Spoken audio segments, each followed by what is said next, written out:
Bismillahirrahmanirrahim. Assalamualaikum warahmatullahi wabarakatuh. Ringkasan yang Ana ambil dari kajian Ustadz Habib yang membahas tentang kitab Mafatih Iqamatis Shalah.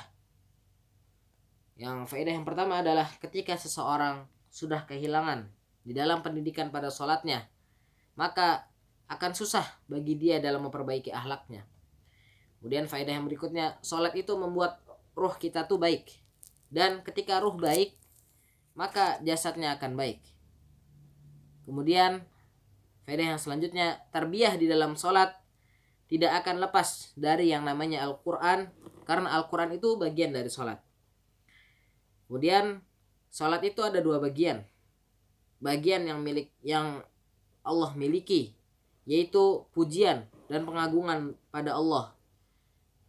Dan bagian yang kedua adalah bagian milik hamba, yaitu khusyuk di dalam sholat dan tulus niatnya karena Allah. Kemudian Allah membagi Al-Fatihah menjadi dua bagian. Yang pertama adalah bagian untuk Allah, yaitu Alhamdulillahirabbil alamin sampai Maliki Yaumiddin. Kemudian bagian kedua adalah bagian untuk hambanya, yaitu Iyyaka na'budu wa iyyaka nasta'in sampai ghairil maghdubi alaihim waladdallin. Kemudian faedah yang selanjutnya adalah membaca Al-Quran dan mentadabburinya akan membuat seorang hamba paham akan keagungan Sang Pencipta dan paham dengan kekurangan dirinya sehingga tidak bisa lepas dari Allah Subhanahu wa taala. Kemudian dalam ruku perbanyaklah pengagungan, dalam sujud bersungguh-sungguhlah di dalam berdoa. Kemudian faedah yang selanjutnya adalah mengetahui maksud-maksud sholat, membuat seorang itu mencintai dan memperbanyak sholatnya, memperpanjang sholatnya. Dan maka matan ini senantiasa dihafal dengan hati dan syarah dijelaskan pada waktu-waktu yang memungkinkan. Maka ketika seseorang menghafal matan tersebut dan memahaminya, maka dengan izin Allah salatnya akan agung. Kemudian pendidikan tentang salat sudah terkumpul di matan dan kitab Mafatih ini.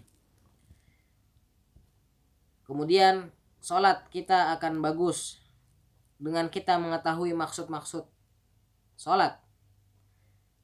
Dengan kita mengetahui maksud-maksud surat, dan ketika salat kita telah bagus, maka hidup kita akan selamat. Salat kita akan bagus dengan kita mengetahui maksud-maksud salat. Maqasid ini adalah tiang dan pokok pembahasan. Kemudian faedah selanjutnya adalah awwalu ma yuhasabu bihil 'abdu yaumal qiyamati as-shalah.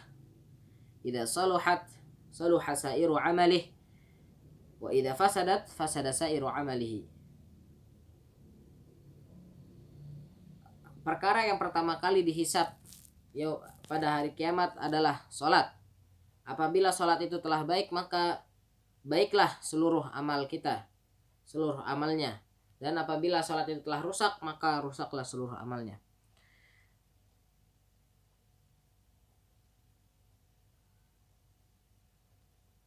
Dan dengan kita menghafal maksud-maksud surat ini, salat ini dan setelahnya dan sebelumnya, sebelum kita menghafal maksud-maksud salat ini, kita harus dibersamai dengan memperbanyak berdoa kepada Allah Subhanahu wa taala agar Allah menjadikan salat sebagai penyejuk mata kita. Dan kita harus terus bertadarru' agar Allah memudahkan kepada kita di dalam menegakkan salat. Sebagaimana doa Nabi Ibrahim dalam surat Ibrahim, beliau berkata, Rabbi ja'alni muqimas salati wa min dzurriyyati rabbana wa taqabbal du'a. Kemudian maksud yang pertama adalah az-zikru wal ilm. Kemudian di sini disebutkan ayat innani anallahu la ilaha illa ana fa'budni wa aqimis salata li dzikri. Ayat ini menunjukkan bahwasanya maksud yang pertama di dalam di dalam menegakkan salat adalah zikir. Kemudian yang dimaksud dengan zikrullah adalah meyakini bahwasanya la ilaha illallah wahdahu la syarikalah. Meyakini bahwasanya tidak ada satupun ilah yang hak kecuali yaitu Allah, dalam keadaan esanya dia Allah, yang tidak ada satupun tidak ada satupun sekutu adalah baginya dia Allah. Wa ikhlasul ubudiyyati lillahi wahdah. Wa hadzal maqsud a'la wa a'zam al-maqsud minas shalah. Dia itu berupa ikhlas di dalam beribadah kepada Allah. Dan maksud ini adalah paling tinggi dan paling agungnya maksud-maksud dari shalah. Paling agungnya maksud dari shalah. Kemudian ketika kita sudah menanamkan di dalam hati kita la ilaha illallah di dalam salat, maka itu adalah tujuan salat, dan tujuan salat itu didirikan.